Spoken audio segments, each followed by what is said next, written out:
Now, before this clip begins, I would just like to urge everybody who has clicked on the video to go and check out the full edition of this podcast. By far the best thing that I have ever had the chance to create on YouTube. An absolute honour to sit and talk to one of my idols within the profession of broadcasting and journalism, Mr. Derek Ray. Here I'm going to upload a short clip from the podcast where we have some great conversations about both Scottish and German football. We talk about BT Sport, we talk about a lot of things. We cover so much, FIFA as well, with Mr. Derek Ray himself.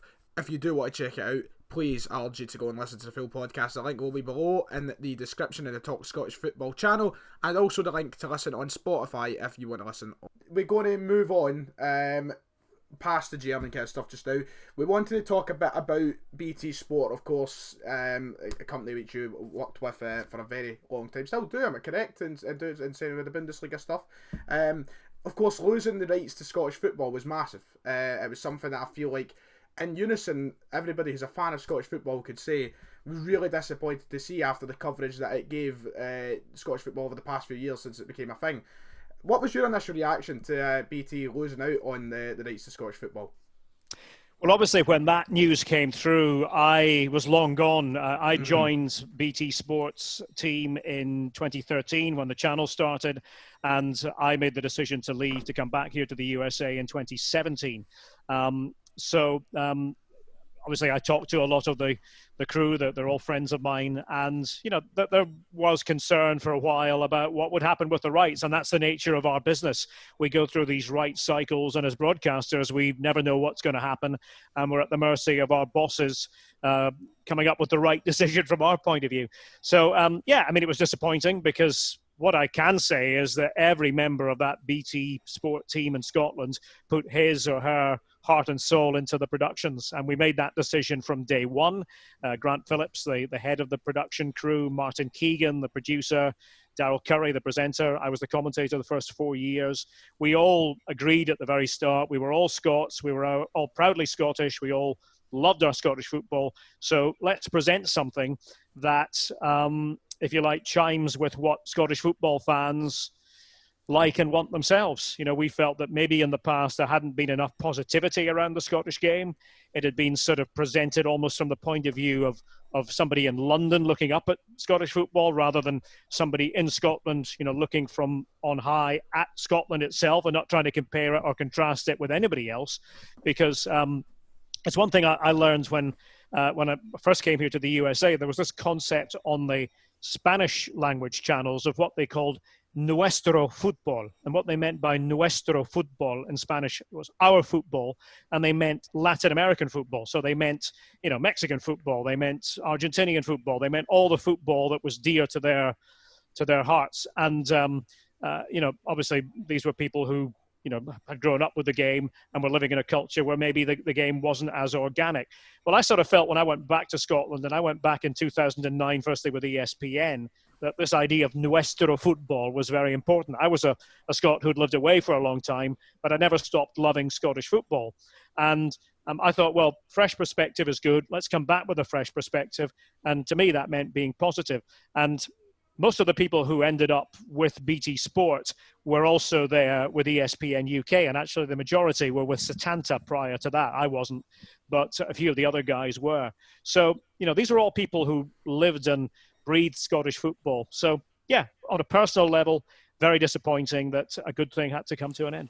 It does seem like, for the guys that were working for BT, you mentioned some of them there, there's a real sense of pride in the work, and I guess that reflects what you were talking about in terms of trying to be positive about Scottish football and stuff. And even the pundits you have on, I mean, Chris Sutton's a very divisive figure, but for an Englishman who's come to Scotland, he doesn't half big up Scottish football, and it's I suppose it's just really refreshing.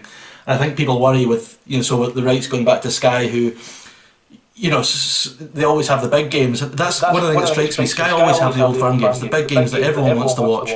But the coverage on BT, they can make like the smallest of games seem like a really sort of something to be proud of for Scottish football fans. I mean, you've seen it with they did like the Championship playoffs. They had like Livingston, Partick Thistle. These big teams, these smaller teams weren't getting the sort of platform to be discussed in the way that they were with BT, which I think the refreshing sort of nature of the coverage really chimed with Scottish football fans, which must have been something the team were really proud of. Absolutely. I think that was the one thing that everybody at the start wanted to achieve, was to show Scottish football in the way that Scots love it, and to not just make it, by the way, about two big clubs. Two big clubs are very important to the narrative, but I certainly as a commentator found that my most enjoyable commentaries were almost without fail in connection with teams who weren't Celtic and Rangers. Now, there were big Celtic games, there were big Rangers games, but I always think we let ourselves down in Scotland if we just make two clubs, because we're missing the point of what our sport is. I mean, we talk a lot about how passionate Scots are about football. Are they just passionate about two clubs? I don't think so. I think every fan of every team is passionate, and every team has a story. And this was the one thing about Rangers trying to come from the bottom tier to the top tier. And people said, why are you covering so many games? Why are you giving that attention? Well, people obviously wanted to watch the games. But I will tell you, as a commentator, what gave me most pleasure during those years, and I don't think any commentator will ever get this again, was being able to go to all these smaller venues that I had grown up with. I hadn't been to all of them, I'd been to some, but to be able to commentate from those venues and tell those stories. And, again, you could say it was a bit of a quirk of fate because of, Rangers being where they were. But I doubt a commentator will ever get to go to Glebe Park or to go to Shielfield or to go to Stair Park ever again and broadcast big-time football. So I'm actually grateful that my time back in Scotland coincided with those years, and we got to cover them on BT Sport. Have you ever had a game in Germany that you've covered where a footballer's got caught in a hedge at the side of the pitch? Has that ever happened in Germany? No, it hasn't. No, and that was a real treat. And I have a bit of a connection with Brechin because my dad was somewhat of a Brechin City fan from his time when he worked with the post office in Brechin way back in the would have been late 50s.